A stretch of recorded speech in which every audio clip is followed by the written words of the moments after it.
So I'm presenting on freelancing with free software. Now, before I get started, I set up a little poll, a survey, one of the deep questions of life. I asked this at the Linux Application Summit a year or two ago, and got a mixed response. So I'm hoping this will be answered definitively.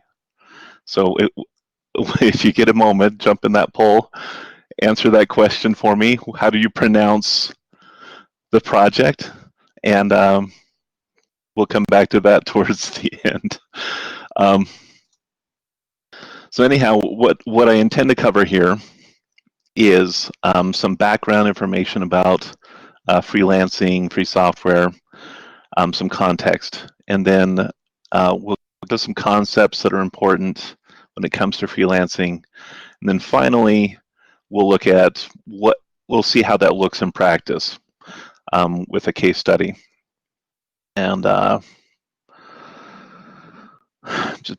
just going to keep an eye on the clock here. All right. By the way, you have 10 more minutes than arranged. Okay, what time should I, what time does that look like? Is that, I guess, I don't know how to 16:30 UTC. Okay, perfect. All right, so let me just dive into this here. So some background. Who is this guy, being me? You know, who is this guy that's presenting to you? Well, let's see here. I'm going to have some fun on this presentation.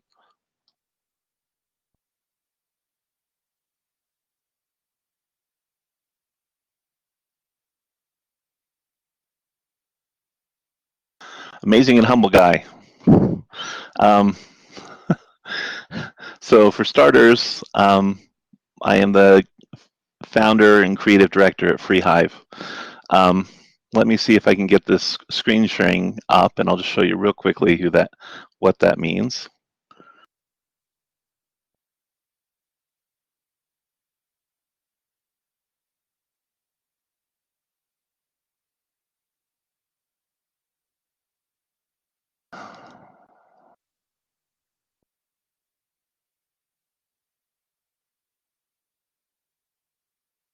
No good plans, huh? Okay. Bear with me, I'm sorry. Let's see.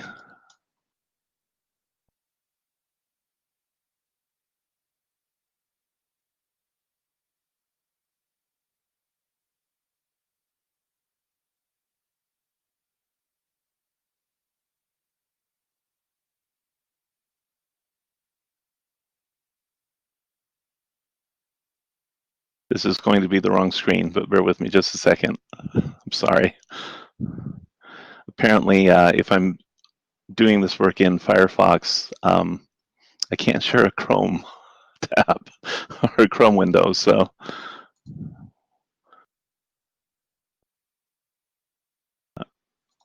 All right.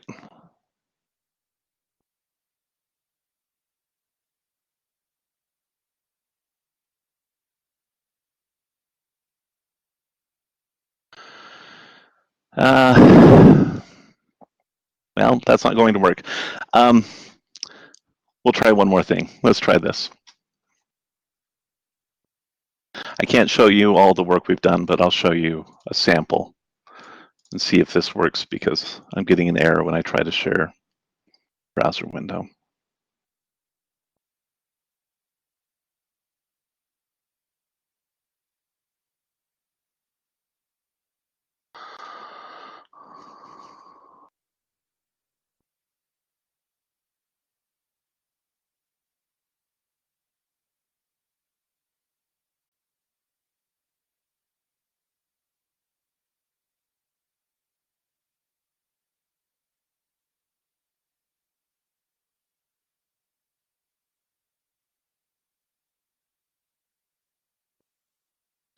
All right, so that is just a sample of the kind of work we do at Freehive. We're a multidisciplinary uh, creative agency. So we do everything from graphic design, brand image design, a lot of 3D animation, 2D animation, print design, packaging design, really about anything um, within the space of kind of the creative realm.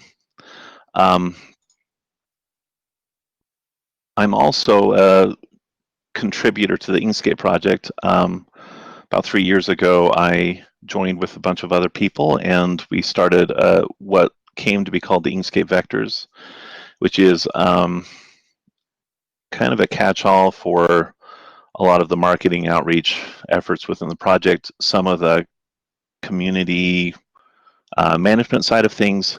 So I kind of organize that work in addition to my professional life. And if you're joining this presentation and you don't know what Inkscape is, you will find out later. Okay, so why would someone choose to freelance? Well, there are some good reasons. I think, you know, if you have a talent and you're trying to kind of exercise that talent, oops,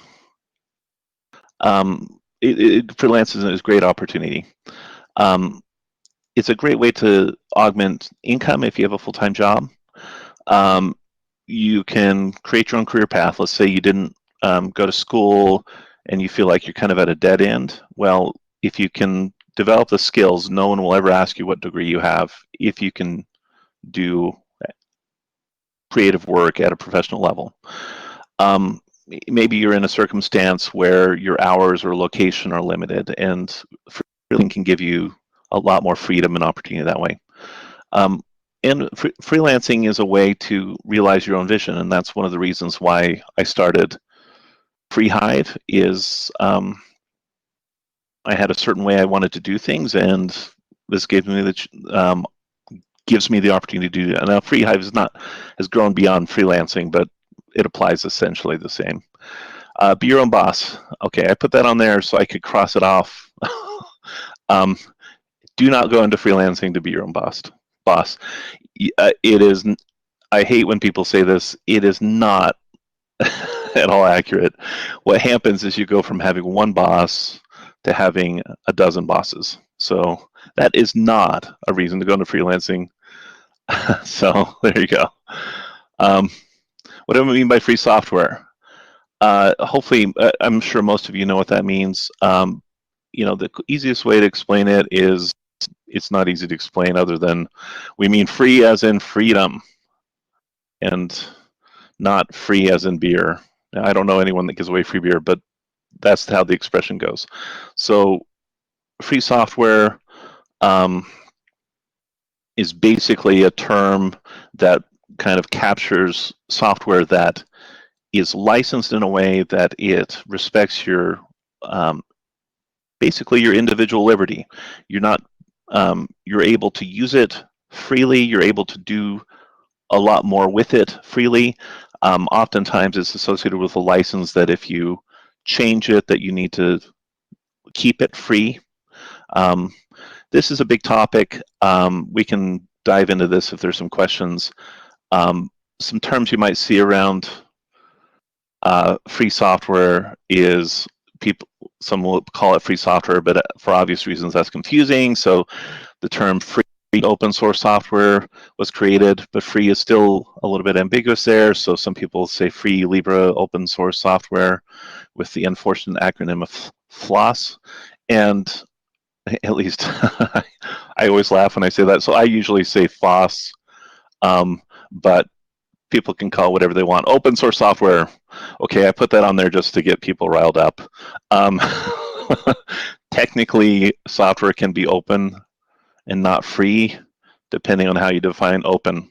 So just be careful when you use that term. I would probably avoid it in company of people that feel strongly about that, but in kind of colloquial usage among people that are not in the space, they'll probably think of free and open source meaning the same thing. why use free software? That is a big, and I've spoken on this elsewhere. And this is the part in the presentation where if you can't hear me, leave a note in the chat, because I want to make sure that I'm not. Am I still okay? Hey Ryan, Yes. your video is Your off. video is off, but yeah, exactly that. Okay, I did. I can turn my video back on.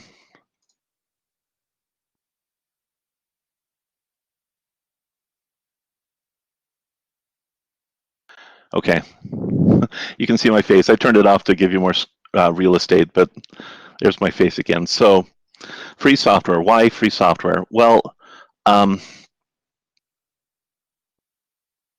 left this slide blank. There are a lot of reasons why free software. I have a background in not only design, but in marketing and business. And one of the things, good or evil, businesses are businesses.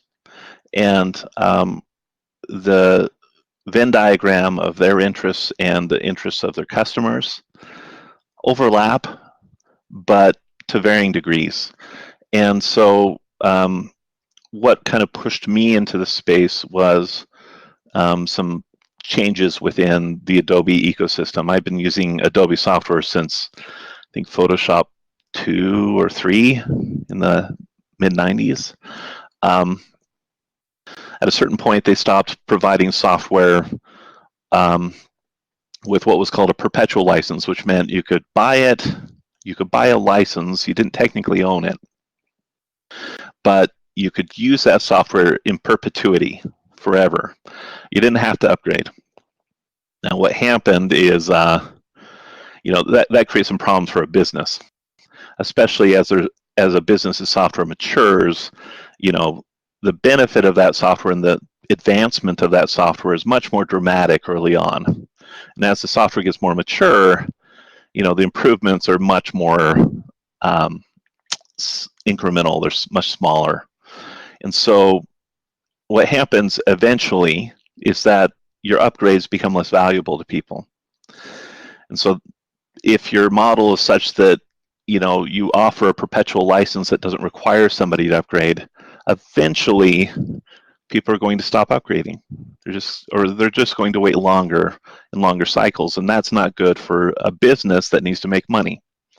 So what Adobe ended up doing is shifting everything to a cloud subscription model, and they wrapped some marketing around it, saying it was better for everybody. And then eventually they cut off all of perpetual licenses from being available at all.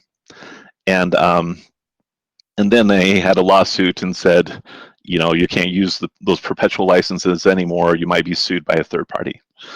So they basically got everyone on the hook to the Creative Cloud and kind of addicted to a monthly subscription of $55 or whatever it is elsewhere per seat. And that really didn't rub me well. I was pretty irritated by it. I mean, I had already been exploring free software before then, but that was the straw that really broke the camel's back for me. And you see that trend in a lot of software, a lot of creative software. Autodesk that does really has a near monopoly in the visualization 3D space. It followed the same practice. So, sorry, I'm afraid I'm talking too slowly. But anyhow, the short of it is, as long as you're beholden to a business, you'll never entirely be sure that the interests of that business are going to be in alignment with your interests, because a business is responsible to its shareholders. And that's just, so you'll see things like what happened with Adobe and Autodesk and others. On the flip side, that's kind of the negative case. The positive case, I'll try to summarize quickly. Free software is community-created software. And if you think of it that way, it opens up all kinds of potential and thinking about how that software comes about. the benefit is you're part of that community as a user, and you can have an influence on where that software goes and what it becomes in a way that you can't in a commercial space. Now, there are some caveats. It's not just like, hey, I'll just post my feature request on a forum and then somebody will take the time to make this for me. It's more complicated than that. But in essence, I think it offers kind of the ability as a designer, not just as an individual, but as a creative industry, to have the say about what your tomorrow is. And I think that's good. Lastly, that I'll talk about now,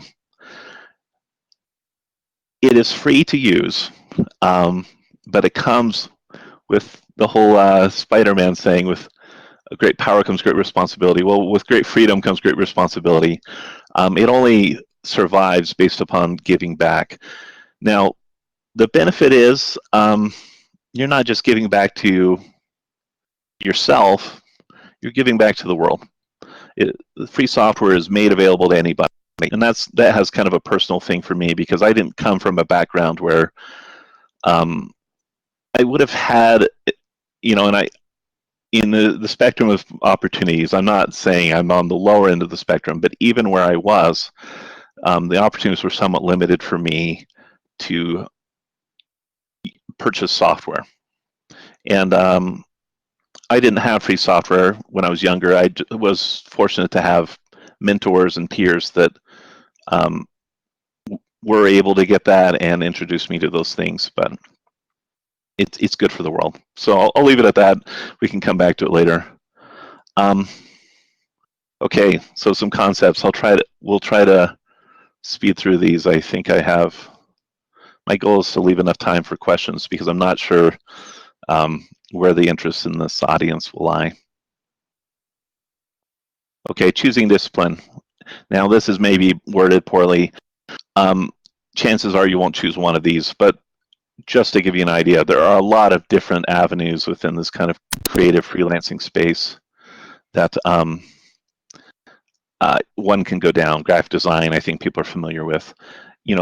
Brand image and logo design, you could bucket those into graphic design, but not every logo designer is a great graphic designer outside of the logo space. So, but that could be a discipline you go into. UI, UX have kind of been thrown together.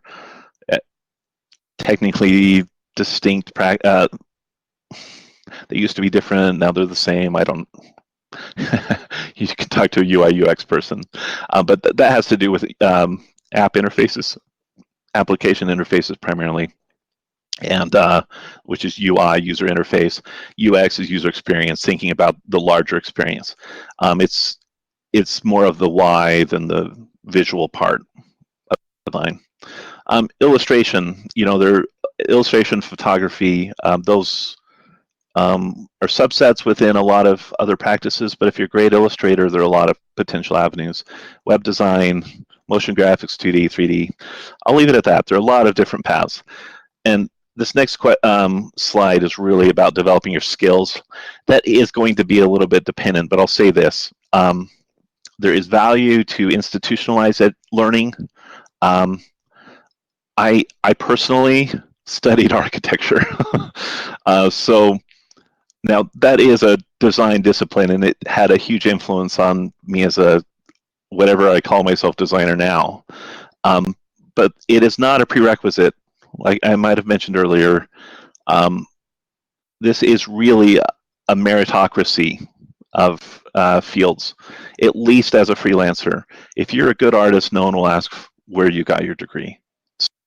That is one of the things I love about it. But as far as developing skills, you may decide to go to school to get some more of the conceptual foundational elements. But the real art in art, I think a lot of it is in practice. And that doesn't require a degree. But we'll skip that, not go into that deeply today. Building workstation. Okay, I'm not going to focus on this, but one thing I do want to emphasize is that with free software is available from the ground up. You may have a computer already with Windows, but if you don't, you can get into this and start teaching yourself and learning and practicing if you can get a hold of almost any hardware. And that's made possible because of free and open source operating systems, down to the level of what we kernel. So you probably have heard of Linux, okay? Again, I'll be quick. I don't know if the people here are new or unfamiliar with this, but Linux is the kernel.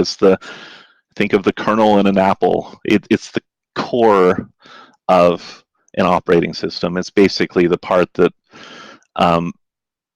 helps the hardware know what to do.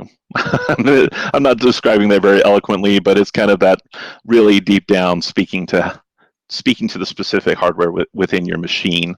Then on top of that, within the space of Linux operating systems, this is a new concept. You don't think of this with Windows. There's just Windows. There aren't different flavors of Windows, and there aren't different flavors of desktop for Windows. The same with Mac OS. It's just Mac OS. Now, within the Linux space, on top of that Linux kernel are different distributions, different philosophies about how to implement all the bits that come above the kernel. At a core level, there's a lot of interoperability. I mean, but you're going to be confronted with different distributions, or distros as people call them. And within those distros, you're going to have different desktop environments or shells, or they'll be called different things, but basically different ways that you're going to navigate that operating system. One distribution might support several different desktop environments. So that can be a little bit confusing, but it is also really awesome because you get to pick. So I won't say the name of this project that I'm doing this video on, GNOME or GNOME, as we will determine at the end of this presentation, provides a very excellent what's called GNOME shell or GNOME shell, which is a way to navigate your desktop. It's pretty awesome. Repositories. So this is another thing to understand about the Linux ecosystem. There are different ways to get your software. Now, distributions usually maintain their own repository, or their collection of software that they curate. They make sure it's updated, and then you go to whatever store-like interface, download place on your particular distribution, and you download those.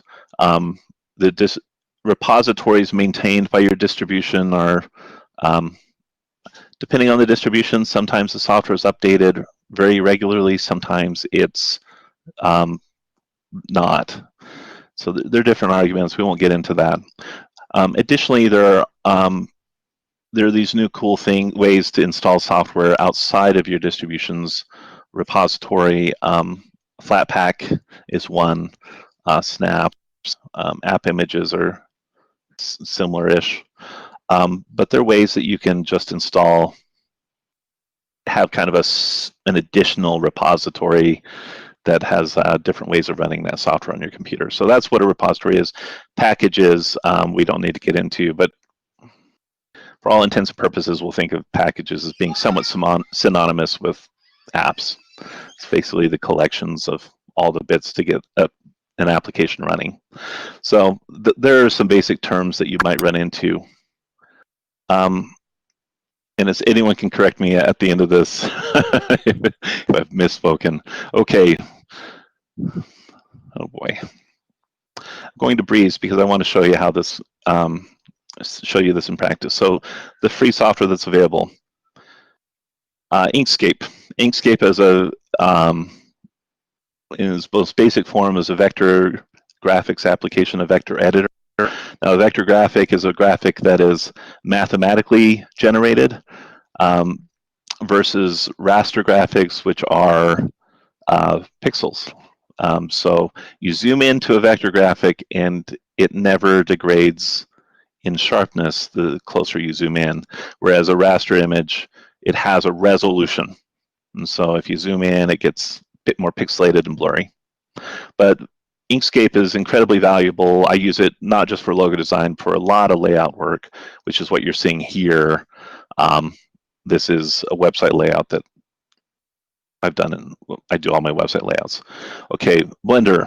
Blender is an all-star. Blender is a 3D rendering application. It also has a non-linear video editing component to it.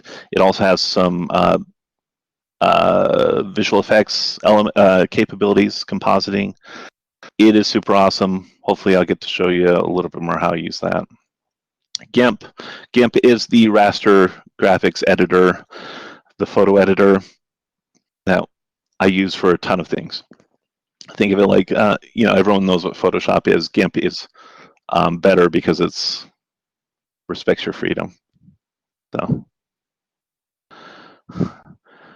Krita is similar to GIMP, maybe a little bit more tuned towards sketching illustration. I use GIMP for my photo editing. I use Krita for what you see here is these are some really rough storyboards for a project that we'll look at. Scribus or Scribus. This is another thing you should know about free software is no one can ever figure out how anything is pronounced. I'll call it Scribus for now, but I'm pretty sure I'm pretty sure that's not how it's pronounced. Scribus is within the suite of tools. It is really the best tool for any kind of print work that you're doing. If you need to control color, you'll probably want to use Scribus. I have used Inkscape for that, and it's cheating a little bit. If you want to know more about that, you can ask me afterwards. But if you're designing anything large with a lot of pages and you need color, CMYK color processing, or CMYK color output in your PDF or whatever, this is the tool. Now, I'm getting really meta with this because this screenshot is a screenshot of the presentation that you're watching in the presentation. So just contemplate that for a moment. All right, here's some other noteworthy applications I use. There are dozens of other applications, but I've used any of these. Let you look at them. If you have questions, we can jump at them later. Jump into that in the questions portion. Finding your first client, okay? Big topic. Really quickly, you can just think of networking, making connections with people. Paid advertising, that's showing up in a directory and hire. That's Google AdWords. That is an option. Content marketing, that's really a term that has to do with like writing blogs, trying to get people from kind of an inbound approach through Google search, and to some degree through social media. Directories, there are a million different places to post your portfolio or list your company. And then marketplaces are places where they kind of manage the customer relationship and facilitate that transaction. Of all these, I would focus really hard on networking. And it seems really cliche, but the most valuable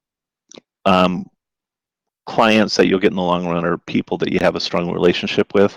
It's a little hard with current pandemic situation to get out and meet people, but it is incredibly important, and I can't overstate how important that is. Paid advertising, it can get expensive. I don't know if I'd do it as a freelancer, but it is an option to you. Content marketing is it's going to take a long time. Just be mindful of that. Directories, I'm not sure they really make any difference. I think they do for some people. Some people make a lot of money on the marketplaces. I don't really like them. I'm going to do an ugly scribble. Okay, I shouldn't do that. So it might work for you, but I'm not in love with the model. I think oftentimes it pushes the value of doing down, depending on how they price it out.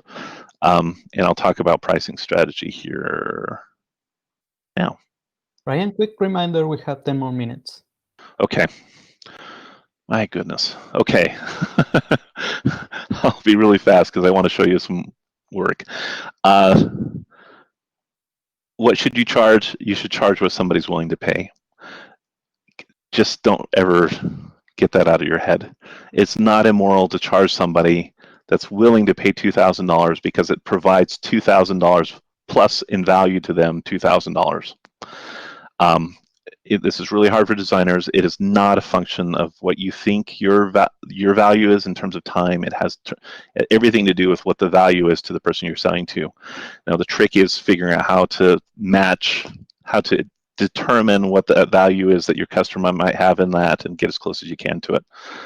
I'm not going to go into this hour fixed rate retainer. There are different ways that you can bill. I'll save that for a different time. Proposals and contracts. I'll just say this: never, never, never start a project with a new client without first collecting partial payment. Never. Never. It never works out. Well, okay, it can work out, but the one time you make an exception, you'll pay for it. So please don't do it. Whatever your contract is, people, if they're serious about doing work with you, they'll be serious enough to put in a third or even a half. That's what I tend to do up front. So just be mindful of that, and you will waste a lot less time. Accounting and taxes, okay? Track your income. Don't put your money in your personal bank account. Keep things separate. If you're in the US, I don't know how tax law works elsewhere. Just forget the stupid idea of write-offs, okay? Don't buy something because it's going to help your taxes. You're still spending your cash to buy it. Get professional help early is what I would recommend. It can be expensive, but at least here in the US, but you'll be thanking yourself in the long term. And lastly, the great maxim of business: make more money than you spend. So I shouldn't have to say it, but don't just buy stuff. Buying a big expensive computer will not make you a successful business. Try to spend as little as you can and then build up. Okay, file management, collaboration. I'm just going to say one word: Nextcloud. It's great. Look into it. It's awesome. Okay, let's see if I can actually share a screen this time. I'm a little worried. Okay, so shoot. We'll do our best. Latticework, okay. Latticework is a product company that we have done a website for. Let me see if I can get this to work. I'm a little worried.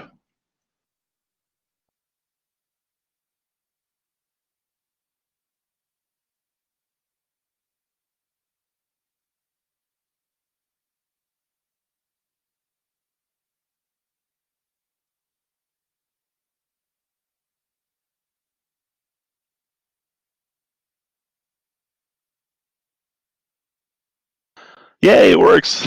Okay. So this is a real client. We haven't actually done the development work on this site. They had already had a different team in place that does that, but we did all the web design, all of the content, in collaboration with the clients and everything they do. So, this is a consumer products company that makes a couple products that kind of help you have a personal cloud. So, kind of cool. A lot of 3D, a lot of 2D. Everything on here was done with free and open source software.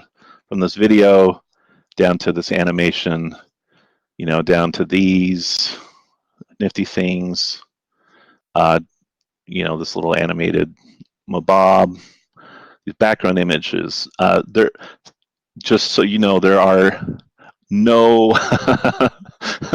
shouldn't say this in public, none of the product images, any of these lifestyle images on this entire website are real.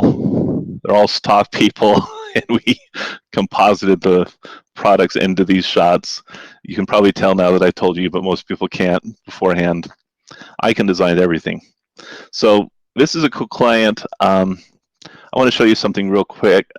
Oh, shoot, I'm not going to have time. I want to answer your questions. What I wanted to show you is a recent project that we did. Let's see. I'm going to just share this real quick.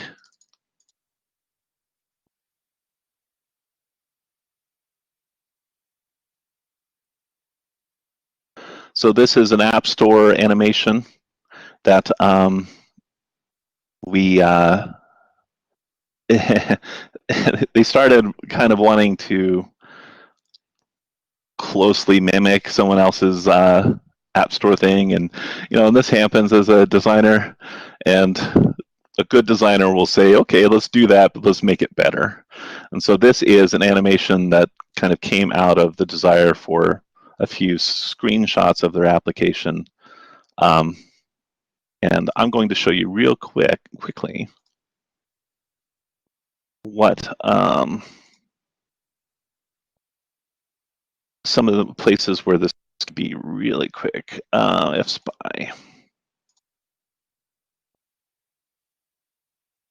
Okay, I mentioned in the list of applications I use, one is FSpy. This is a way that we take a stock photo and we kind of map out the perspective. Then we're going to bring that into Blender.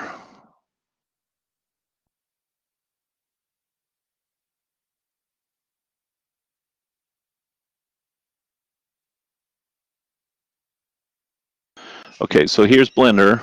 You can kind of see how we kind of place the digital product in there, do a little work, and then voila. It looks super easy, but it's not super easy. But with 1 minute to share with you what it is, that's what happens. So in this case, this is created in 3D. Now, to create that particular video, for a number of reasons, we did kind of a parallax style. So we rendered out some stills, we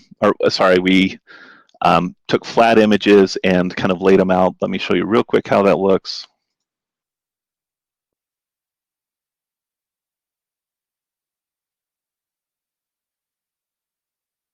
I was going to pull this up in GIMP so you could see that's where we're cropping all these backgrounds out. So you can see here, these are just flat planes.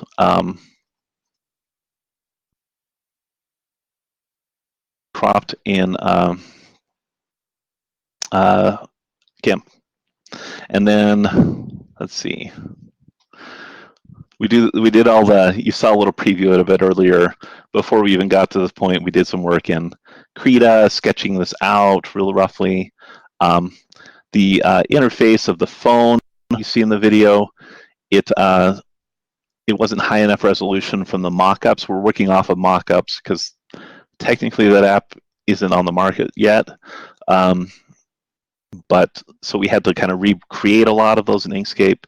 But there's a lot of work across all these applications. Now, to close, I'm sorry, I can't go into this in more detail. I wish I could. All right. Okay, to close. Yeah, so we have 2 more minutes. If you want, I can read you questions, or yeah, I'll make my closing remark, and then sure. I'll have you read me some questions. So, creative software, free and open source software, FOSS, creates all kinds of amazing potentials as a freelancer. The kind of work I'm doing now, and our agency is doing now, is stuff that I wouldn't have imagined doing years ago when I was using proprietary software. The nice thing is that it's available to you. Once you learn it, it has all kinds of new opportunities. Now, if you're familiar with other software, there are going to be some road bumps. It's not going to behave the exact same what you're used to. But I will say in the end, I have never had a client ask me what software I'm using, at least in the sense that, why aren't you using Adobe? Sometimes they ask, like, wow, that's amazing, what are you using? And I get to tell them. But if you want to create a freelance career, for all the reasons that you should, and none of the reasons that you shouldn't, do it with free software. It's awesome. And with that, I will close by, let's see, what is the answer? GNOME, 70-30, okay. GNOME it is. And here's my information, and I'll answer any questions that you have. I apologize that we were a little short on time. So first question is, when you say 12 bosses, Are you referring to your clients' customers? This was at the beginning. Yeah, your clients all become your boss. And in the dirty secret, or well, not the dirty secret, the unpardonable sin is to tell your clients that you have other clients. They don't ever like it. They like to think that they're the one and only client that you have. So they'll treat you like that. It is a bit challenging. So don't get into it thinking I'm going to escape a lot of people with unrealistic demands. Next one is, did you make the slides in Scribus? They look Yeah. great. Any tips for the one who wants to do that? If so, what? Sorry. Any hints for doing the slides in Scribus? I did them in Scribus because it was long enough that I needed master pages to do it rapidly. That's the only tip I have.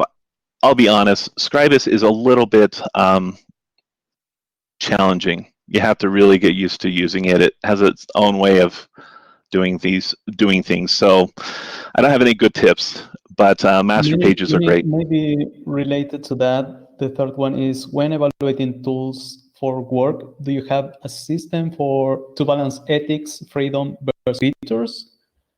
Any non-free tools you cannot replace? I've tried to replace all of them. And I've managed, I had a backup Adobe Creative Cloud subscription for probably a year and a half before I realized I wasn't using it, and I hadn't opened it again. So I haven't had to use really anything. Now within the cloud, there are a couple of things I use. For hosting all of our cloud infrastructure, I use a service called Cloudron, which was open source when I opened it, and then they became source available, and that's their decision to make. But it's a great way to manage all these Docker containers for Nextcloud, Rocket Chat, and all kinds of things. So I do use that. I still use it. I'm trying to think if there's anything else. Most of the proprietary stuff I use has to do with interacting with clients and using the platform they use. I'm not saying you won't ever have to, but I don't need to. So thank you very much, Ryan. And there are more questions in the Etherpad. Maybe you can reach out in the Rocket Chat channel. Yeah, and I'll say this. Please, I'm not real active on social media, but if you are on Mastodon or Twitter, please follow me on there, because I'm working on a project right now that pertains to this subject, a somewhat ambitious project that will hopefully smooth out the difficulties for professionals working and using free software. So that's my final plugin. And thank you for having me here.